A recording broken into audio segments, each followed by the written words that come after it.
ओम नमो भगवते वासुदेवाय। ओम नमो भगवते वासुदेवाय। ओम नमो भगवते वासुदेवाय। नारायणं नमस्कृत्यं नरं चैव नरोत्तमं देवीं सरस्वतीं व्यासं ततो जयमुदीरयेत्। नष्टप्रायेषु भद्रेषु नित्यं भागवत सेवया भगवती उत्तम श्लोके भक्तिर्भवती नैष्ठिकी। ग्रंथराज श्रीमद्भागवतम महापुराण की जगद्गुरु श्रील प्रभुपाद की सद्गुरुदेव महाराज की जय। ग्रंथराज श्रीमद्भागवतम स्कंद 1 अध्याय 19 श्लोक संख्या आज 36 के ऊपर चर्चा करेंगे। अध्याय का शीर्षक श्रील शुकदेव गोस्वामी का प्राकट्य।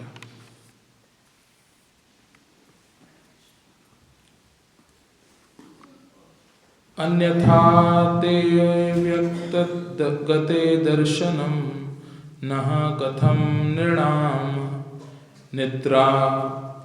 निद्राम्रियमाणानां संसिद्धस्य वनीयसः। अनुवाद से पीछे तो रहेंगे। अन्यथा भगवान श्री कृष्ण की प्रेरणा के बिना ये कैसे संभव है कि आप स्वेच्छा से यहाँ प्रकट हुए, जबकि आप सामान्य लोगों से ओझल रहकर विचरण करते हैं और हम मरणासनों को दृष्टिगोचर नहीं होते। तात्पर्य अर्चने वंदनीय जगतगुरु श्रील प्रभुपाद जी द्वारा जगतगुरु श्रील प्रभुपाद की जय। निश्चित ही महर्षि श्रील शुकदेव गोस्वामी भगवान श्री कृष्ण द्वारा प्रेरित होकर महान भगवत भक्त महाराज परीक्षित के सक्षम स्वेच्छा से प्रकट हुए थे, जिससे उन्हें श्रीमद् भागवतम की शिक्षा दे सके। मनुष्य अपने गुरु तथा श्री भगवान की कृपा से ही श्री भगवान की भक्ति के सार को प्राप्त कर सकता है। गुरु श्री भगवान के व्यक्त प्रतिनिधि होते हैं, जो उसे अंतिम सफलता प्राप्त करने में सहायता करते हैं। जिसे श्री भगवान अधिकार नहीं देते वह गुरु नहीं बन सकता। श्रील शुकदेव गोस्वामी प्राधिकृत गुरु थे, अतएव श्री भगवान ने उन्हें प्रेरणा दी कि वे महाराज परीक्षित के समक्ष प्रकट हों तथा उन्हें श्रीमद् भागवतम की शिक्षाएं दें। मनुष्य यदि श्री भगवान के भेजे गए अधिकृत प्रतिनिधि का कृपा पात्र होता है तो वह भगवत धाम जाने की सर्वोच्च सिद्धि प्राप्त कर सकता है। जो ही भगवत भक्त की भेंट श्री भगवान के सच्चे प्रतिनिधि से होती है, त्यों ही उसका इस शरीर को त्यागने के पश्चात भगवत धाम जाना सुनिश्चित हो जाता है। किंतु ये भक्त की स्वयं की निष्ठा पर निर्भर करता है। श्री भगवान सभी जीवों के हृदयों में विद्यमान हैं, अतएव वे हर व्यक्ति की गतिविधियों से अवगत रहते हैं। जो ही श्री भगवान देखते हैं कि कोई जीव भगवत धाम जाने हेतु अत्यधिक उत्सुक है, तो श्री भगवान तुरंत ही अपना प्रामाणिक प्रतिनिधि भेजते हैं। इस प्रकार निष्ठावान भक्त का भगवत धाम जाना सुनिश्चित हो जाता है। निष्कर्ष यह है कि प्रामाणिक गुरु की सहायता प्राप्त करने का अर्थ है साक्षात श्री भगवान से प्रत्यक्ष सहायता प्राप्त करना। ओम अज्ञानतिमिरन्धस्य ज्ञानाञ्जनशलाकया चक्षुर्मिलितं येन तस्मै श्रीगुरुवे नमः। नमो विष्णुपादाय कृष्णपृष्ठाय भूतले श्रीमते भक्तिवेदान्त स्वामिनिति नामिने। नमस्ते सरस्वती देवे गौरवाणी प्रचारिणे निर्विशेष शून्यवादी पाश्चात्यदेशतारिणे। जय श्री कृष्ण चैतन्य प्रभु नित्यानंद श्री अद्वैत गदाधर श्रीवासादि गौर भक्तवृंद। हरे कृष्णा कृष्ण कृष्ण हरे हरे हरे राम राम राम हरे हरे। हरे कृष्णा। तो आप सबका स्वागत है आज के श्रीमद् भागवतम कक्षा में, जिसमें हम चर्चा कर रहे हैं स्कंद 1 अध्याय 19 श्लोक संख्या 36। तो कल के श्लोक में क्या सुना था, कौन था? हाँ जी बताइए।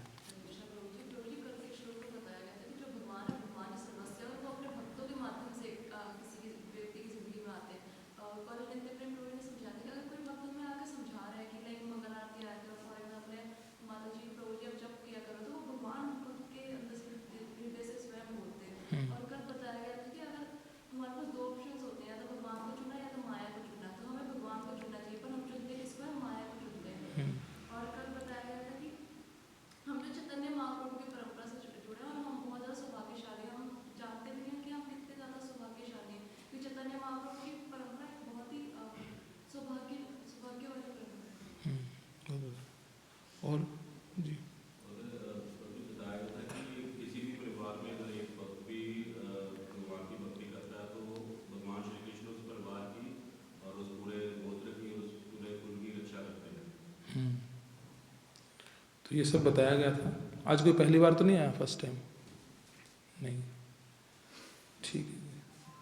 तो इस प्रकार से कल के श्लोक में बताया गया था, और आज के श्लोक में भी ये चर्चा आ रही है कि किस प्रकार ऐसे महान वैष्णव जो किसी की दृष्टि में नॉर्मली नहीं दिखते, मतलब लोगों को जो ओझल रहते हैं सबकी दृष्टि से, वो कैसे आ गए। तो ये सब जो है भगवान का ही एक अरेंजमेंट है, उसके विषय में आज के श्लोक में चर्चा है।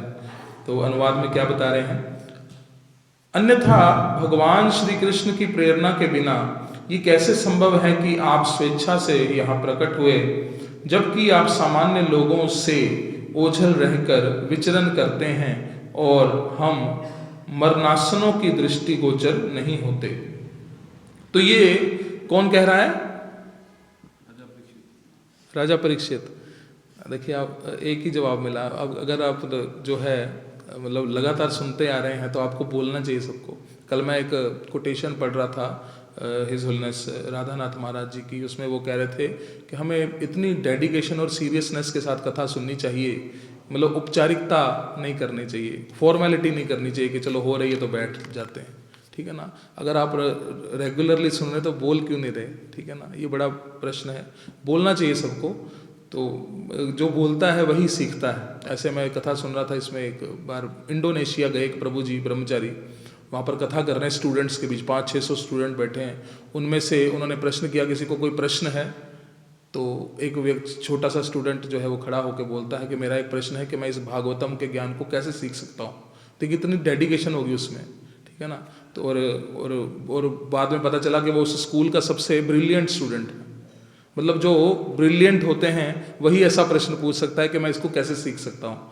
और इसलिए हमें भी जब यहाँ पर कोई भी प्रश्न पूछा जाता है तो ये नहीं कि कोई एक व्यक्ति बोले, वो भी कौन सा व्यक्ति जो भागवतम करते हैं। तो कौन सा व्यक्ति को बोलना चाहिए? जो सुनते हैं, ठीक है ना। जो करते हैं उनको नहीं बोलना चाहिए, वो तो बोल ही देंगे कुछ ना कुछ और हम सब सुन भी लेंगे। तो इसलिए सबको हाथ खड़ा करना चाहिए या बोलना चाहिए, नहीं मेरे से पूछिए आप कैसे, चाहे गलत हो तो क्या हुआ, इसमें कोई इंसल्ट फील करने वाली बात नहीं है। लेकिन औपचारिकता नहीं करनी चाहिए कि चलो जी फॉर्मेलिटी है, आप बोलते जाओ, हम थोड़ी ना हाथ खड़े करेंगे। आप बोलते जाओ, हम थोड़ी ना कोई जवाब देंगे। हमारी ड्यूटी थोड़ी, हमारी ड्यूटी क्या है? बस सुनने की। ऐसे थोड़ी ना होता है, ठीक है ना। तो ये थोड़ा सीरियसली इसको लेना चाहिए। तो यहाँ पर देखिए क्या बताया गया है कि गुरु, लास्ट अगर आपने तात्पर्य अगर गंभीरता से सुना होगा तो लास्ट की लाइनों में था, साक्षात श्री भगवान से प्रत्यक्ष सहायता प्राप्त करना है, गुरु की सहायता प्राप्त करना। इसीलिए हम जब भागवतम शुरू करते हैं तो एक श्लोक बोलते हैं, ओम अज्ञानतिमिरन्धस्य। क्यों बोलते हैं? ताकि गुरु सहायता करें। हम आप लोगों के बीच बोलना शुरू कर रहे हैं, कोई ऐसी गलती ना हो जाए कि हमारी बैठे बैठे यहाँ पर इंसल्ट हो जाए, क्योंकि ये जो व्यास आसन है ये भी साधारण नहीं है, इसकी मर्यादा होती है। कुछ पता हो तभी कुछ बोलना चाहिए, अन्यथा नहीं बैठना चाहिए, ठीक है ना। तो इसलिए गुरु से हम क्या करते हैं? सहायता मांगते हैं। और गुरु की सहायता भगवान की सहायता है, एक इज इक्वल टू भगवान की सहायता। तो अनुवाद में क्या है कि श्री भगवान की प्रेरणा के बिना, भगवान ने प्रेरणा दी अपने शुद्ध भक्त को के जाओ, क्योंकि सब जानते हैं कि सुखदेव गोस्वामी कितनी देर रुकते थे एक जगह पर? कितनी देर रुकते थे? हाँ, जितनी देर एक गाय का दूध निकलता है उतनी देर ही रुकते थे बस। और वो नॉर्मली लोगों उन्हें देख नहीं पाते थे, कहाँ रहते हैं कहाँ विचरते कुछ नहीं पता। तो इसकी एक एग्जाम्पल इस आज के टाइम में भी देखी जा सकती है। आप में से कौन कौन हिमालय गया है? कोई भी नहीं गया होगा, वैसे तो मैं भी नहीं गया कभी। तो वहाँ पर ऐसा बताया जाता है कि आज भी बड़े बड़े साधु तपस्या करते हैं, पता नहीं कौन सी गुफा में कितने सालों से बैठे हैं। कई बार वीडियो निकल के आ जाती है तो पता लग जाता है कि बैठे हैं, ठीक है ना, अन्यथा हमें वैसे पता नहीं चलता। और चलो हिमालय तो चलो बड़ी दूर की बात हो गई, वृंदावन तो सब जाते हैं। वृंदावन में भी ऐसे ऐसे संत हैं जो आज तक हमें कभी दिखे ही नहीं, वो निकलते ही नहीं कभी बाहर, क्योंकि उन्हें किसी से लेना देना है ही नहीं। केवल एक कोपिन पहना होगा उन्होंने, लेकिन यहाँ पर तो कोपिन भी नहीं पहना, तो ये कैसे दिख जाएंगे भाई सुखदेव गोस्वामी। तो ऐसे भगवत भक्त जो हैं उनके हृदय में कौन प्रेरणा डाल सकता है कि जाओ 7 दिन की भागवतम करो? कौन कर सकता है? भगवान ही डाल सकते हैं, किसी के वश की बात नहीं है, ठीक है ना, क्योंकि ये कभी नहीं बोलते ना किसी से। अब देखिए व्यास देव जी से इन्होंने डायरेक्ट सारा ज्ञान लिया, ठीक है ना। अगर हमें ऐसा ज्ञान मिल जाए तो हम तो चाहेंगे भी सबको बिठाओ, मैं बोलता हूँ सब सुनो, ठीक है। इतना तो होता ही है ना मन में कि मेरे को ज्ञान हो गया, सब बैठ के सुनिए मेरी बात को। लेकिन उनको इतना भी नहीं था कि सब कुछ पता होने के बावजूद भी लोग उनके पीछे पीछे, छोटे छोटे बच्चे और महिलाएं जा रहे हैं, करे कहाँ से आ गए ये पागल, ये तो कपड़े ही नहीं पहने इसने, तो उनका मजाक उड़ा रहे हैं, है ना, मस्ती मजाक में उनका मजाक उड़ा रहे हैं। लेकिन जब वो उस सभा में आए और सबने उन्हें प्रणाम किया, तब वो जो है शांत होकर वहां से चले गए। कौन? वो स्त्रियां और बालक जो उनके पीछे पीछे घूम रहे थे, अरे ये कहाँ से आ गया, इसने तो कपड़े नहीं पहने, नंग धड़ंग, ये तो पागल लगता है कोई, ठीक है ना, इस प्रकार से। तो इस प्रकार से ये भगवान की ही इच्छा से होता है। भगवान जब प्रेरणा देते हैं, जबकि सामान्य लोगों की दृष्टि से ओझल रहते थे, ठीक है ना। तो मरनासन होगी, जो मरने वाले हैं उनकी दृष्टि में ये कैसे आ गए, ठीक है ना। जो नॉर्मली मनुष्य घूमते हैं उनको नहीं दिखते, हम तो अभी कुछ दिनों के मेहमान हैं, तो हमारी दृष्टि के सामने ये कैसे आ गए, ये बताया गया अनुवाद में। तात्पर्य में क्या बताते हैं प्रभुपाद? निश्चित ही महर्षि श्री शुकदेव गोस्वामी भगवान श्री कृष्ण द्वारा प्रेरित होकर महान भगवत भक्त महाराज परीक्षित के समक्ष स्वेच्छा से प्रकट हुए थे, जिससे उन्हें श्रीमद् भागवतम की शिक्षा दे सकें। तो एक वैष्णव देखिए तब तक चुप रहता है जब तक उसकी इच्छा नहीं होती बताने की। आप जितना मर्जी कोई जोर लगा लीजिए वो नहीं बोलेंगे। जैसे जड़ भरत जी एक महान वैष्णव थे कि नहीं थे ना, पहले वो सम्राट भी थे, राजा भी थे, फिर उसके बाद उनको हिरन बनना पड़ा, क्यों? हिरन से आसक्ति हो गई, हिरन के बच्चे से।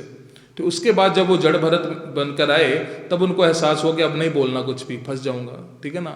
उनको महाराज राहुगण का वो पालकी भी उठानी पड़ी तब भी नहीं बोले। जब उनको आदिवासी लोग ले गए बलि चढ़ाने के लिए तब भी नहीं बोले। अरे कुछ एक गीता का श्लोक ही बोल देते कि उनको पता चल जाता, नहीं ये तो बड़ा बुद्धिमान व्यक्ति है, इसको नहीं मारना चाहिए, जो भी है, कुछ भी नहीं बोले। क्यों? क्योंकि जब तक उनकी खुद की इच्छा नहीं होती तब तक वो नहीं बोलते। और यहाँ वो बोलने इसलिए आए हैं क्योंकि उनकी खुद की इच्छा है, और वो इच्छा किसने प्रकट की? भगवान ने, ठीक है ना, शिक्षा दे सके। मनुष्य अपने गुरु तथा श्री भगवान की कृपा से ही श्री भगवान की भक्ति के सार को प्राप्त कर सकता है। गुरु श्री भगवान के व्यक्त प्रतिनिधि होते हैं जो उसे अंतिम सफलता प्राप्त करने में सहायता करते हैं। अंतिम सफलता का मतलब भगवत प्राप्ति मृत्यु के बाद। तो गुरु ही वो सफलता प्राप्त करने के लिए जो है हमें मोटिवेट कर सकते हैं, और कोई नहीं। इसलिए कहा जाता है कि गुरु से भी जब कोई प्रश्न करो तो बड़ी सावधानी पूर्वक करना चाहिए, क्या प्रश्न करें क्या ना करें। कुछ लोग जो है अनजान होते हैं, वो जो है अपने भौतिक समस्याओं को गुरु के पास लेकर चले जाते हैं, लेकिन गुरु भौतिक समस्या बताने के लिए नहीं है। गुरु जो है वो साक्षात इसके यहाँ पर बताया गया है व्यक्त प्रतिनिधि। व्यक्त मतलब प्रेजेंट, है ना, जो सब सामने व्यक्त हैं, क्या किसके? भगवान के प्रतिनिधि हैं। तो उनसे अंतिम सफलता प्राप्त करने में सहायता करते हैं वो, ठीक है ना। जिसे श्री भगवान अधिकार नहीं देते वह गुरु नहीं बन सकता।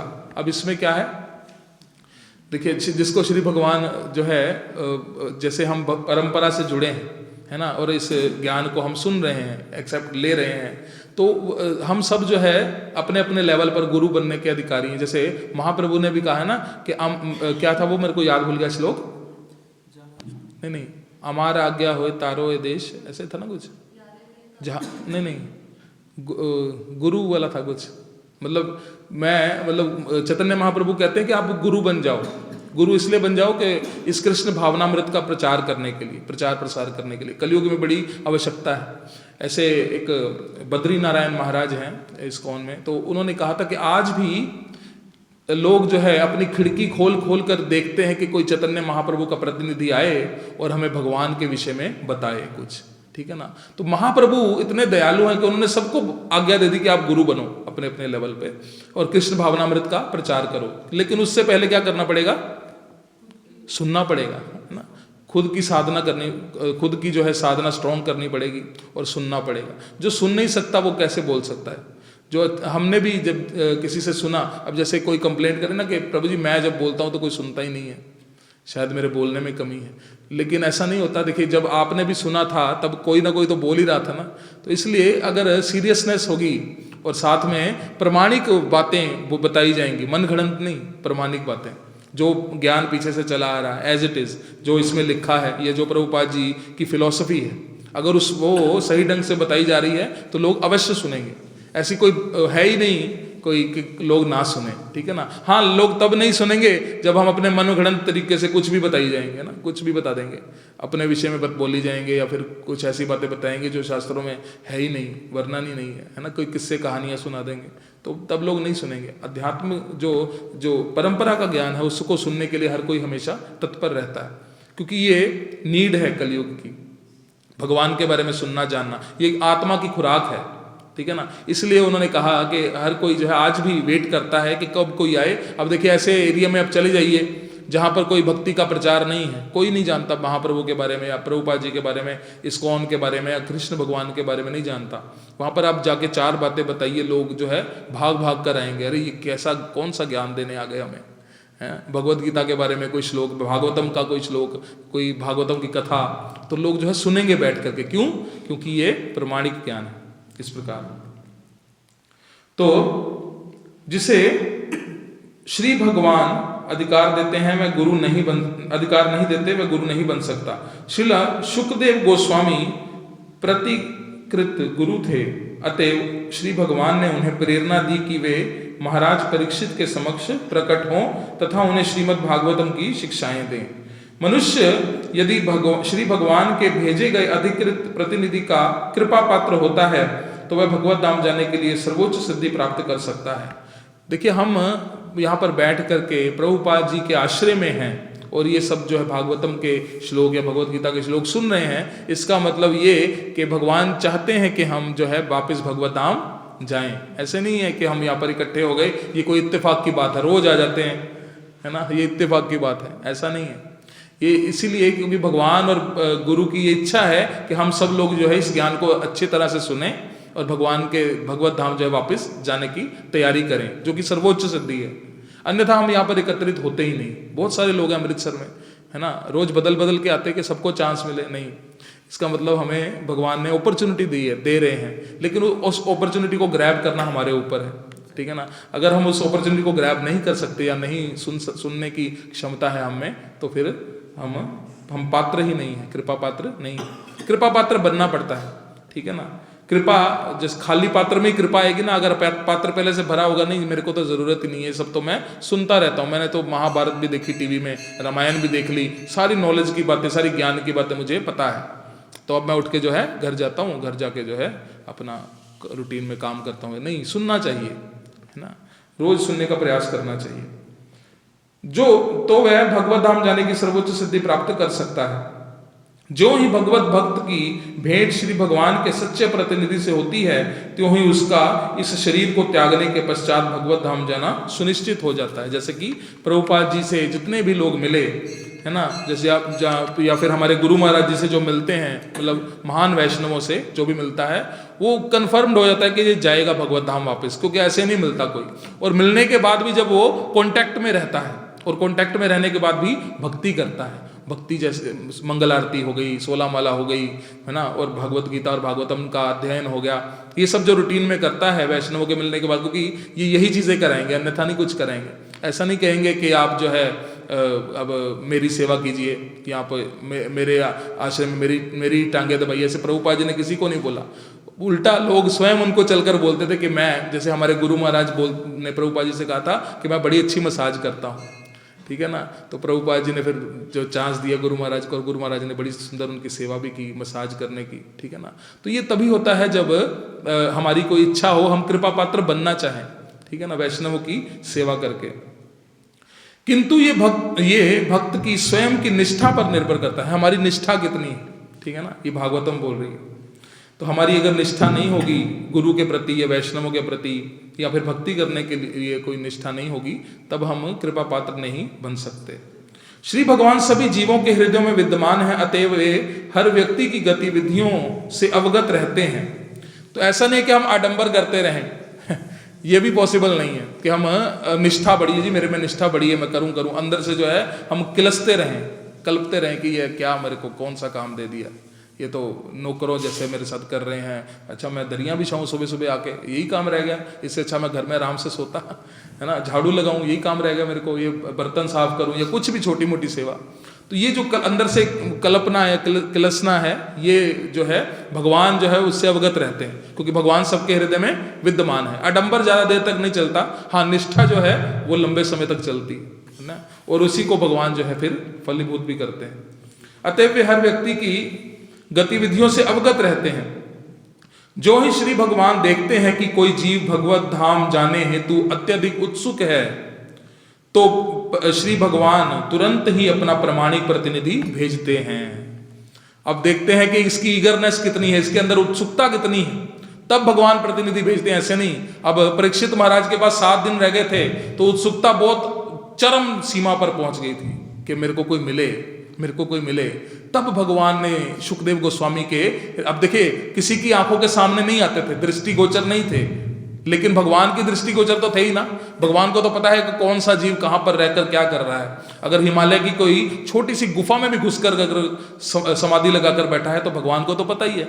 हमें नहीं दिखेगा कभी जीवन में, लेकिन उनको तो सब पता ही है, उनकी दृष्टि से तो कोई नहीं बचा ना। तो इसलिए भगवान ने देखा कि शुकदेव गोस्वामी अच्छा यहाँ पे हैं, उनके मन में प्रेरणा दी, अब यहाँ से जो है आप वहां पर जाओ और भागवतम का पाठ जो है आप करो, क्योंकि मेरा शुद्ध भक्त जो है वो बड़ा उत्सुक है सुनने के लिए, ठीक है ना। तो हम लोग कितने उत्सुक हैं, देखिए आप लोग कितने उत्सुक हैं कि मंदिर में भागवतम हो। तो पिछले 2-3 साल से, मेरे ख्याल से 2021 से शुरू है शायद, क्योंकि 2021 में शुरू की थी हमने, वहाँ पे नीचे बैठ के करते थे गद्दी पे, तो अगर किसी को याद होगा तो है। 21 में कार्तिक मास में शुरू किया था, कार्तिक मास में किया था, हाँ। और हिज ग्रेस इंद्रानुज प्रभु जी ने ये आज्ञा दी थी करने के लिए, ठीक है ना। तो वहाँ तब से जो है अब तक ये चलता आ रहा है। क्यों? आप सबकी उत्सुकता के पर निर्भर करता है ना। अगर आप कहेंगे छोड़े यार भागवत, सुबह सुबह बैठ जाते पोथी लेके, तो फिर कैसे चलती? फिर नहीं चलती ना, गाड़ी नहीं चलती।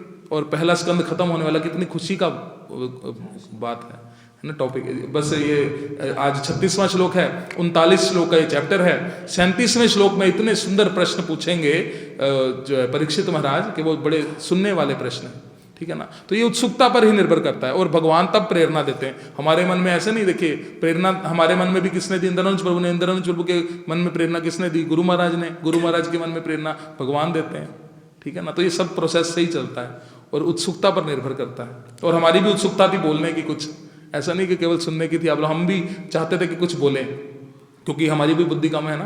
तो भगवान ने थोड़ा सा कोई मतलब प्रभु जी ने, या कि गुरु कृपा माध्यम से थोड़ा सा ज्ञान मिलता है, तो जीव की इच्छा होती है कि मैं बोलूँ, अब उसको निकालूँ बाहर, ठीक है ना। तो ये भी डिपेंड करता है। और देखिए वैष्णव जो होते हैं वो यही सोचते हैं कि मैं यहाँ इस लेवल पर अगर पहुँचा हूँ तो ये मेरे गुरु और प्रभुपाद जी की, सीनियर्स की बदौलत पहुँचा हूँ अपने। अगर हाँ कोई ये सोचता है, बाई चांस कोई भगवत धाम चला गया और सोचे अरे ठीक है मैंने भक्ति की थी तब पहुँच गया, ठीक है ना, मेरे पीछे बूस्टर लगा था, इंजन लगा था नाइट्रोजन वाला, तभी पहुंच गया भगवत धाम, ऐसा कुछ भी नहीं।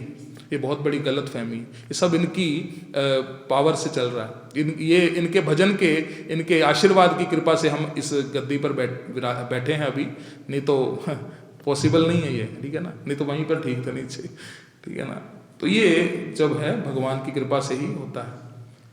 तो श्री भगवान तुरंत ही अपना प्रामाणिक प्रतिनिधि भेजते हैं। इस प्रकार निष्ठावान भक्त का भगवत धाम जाना सुनिश्चित हो जाता है, यानी कि परीक्षित महाराज का सुनिश्चित हो गया, क्योंकि शुकदेव गोस्वामी स्वयं आए हैं कथा सुनाने के लिए, जो कि कुछ बोले ही नहीं कभी। जो व्यक्ति कभी बोला ही ना हो वो सीधा आकर भागवतम सुनाने के लिए बैठ जाए, तो सोचिए आश्चर्य नहीं होगा? बहुत आश्चर्य होगा, ये कैसे बोलने लगे भाई, ये तो बोलते कुछ नहीं, ये तो दिखते भी नहीं, ठीक है ना, और वो भी मरणासन व्यक्ति को जो 7 दिनों के मेहमान रहे हैं, ठीक है ना। निष्कर्ष ये है कि प्रामाणिक गुरु की सहायता प्राप्त करने का अर्थ है साक्षात भगवान के प्रत्यक्ष दर्शन, प्रत्यक्ष सहायता प्राप्त करना। तो ये गुरु की जो हम सहायता ले रहे हैं भक्ति मार्ग में आगे बढ़ने के लिए, ये गुरु और कोई नहीं, साक्षात कौन है?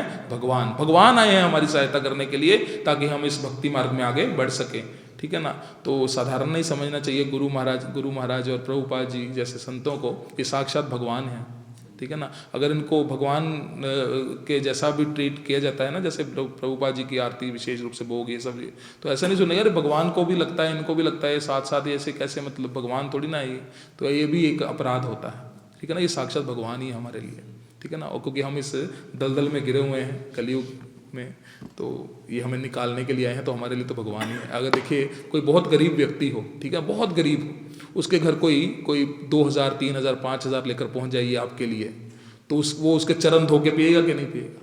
उसके लिए तो भगवान हो गया ना। वो मरने की हालत में है बिल्कुल, और उसको आकर वो कोई उसकी सहायता कर दे, जैसे भी पैसे से करे, धन खाने पीने से करे, कैसी भी सहायता करते, तो वो उसको सारी उम्र नहीं, जिंदगी नहीं भूलेगा, अगर तो वो जेन्युइन व्यक्ति है तो, है ना, उसके लिए भगवान के समान है। तो इसलिए हमें भी इस दलदल से निकालने के लिए ऐसे संत आए हैं, तो ये हमारे लिए कौन है? भगवान ही है। तो इन्हें जो है इनकी सहायता लेनी चाहिए और इनको भगवान जैसा ही ट्रीटमेंट मिलना चाहिए। तो इन शब्दों के साथ सभी का धन्यवाद। अगर किसी का कोई प्रश्न है तो पूछ सकता है।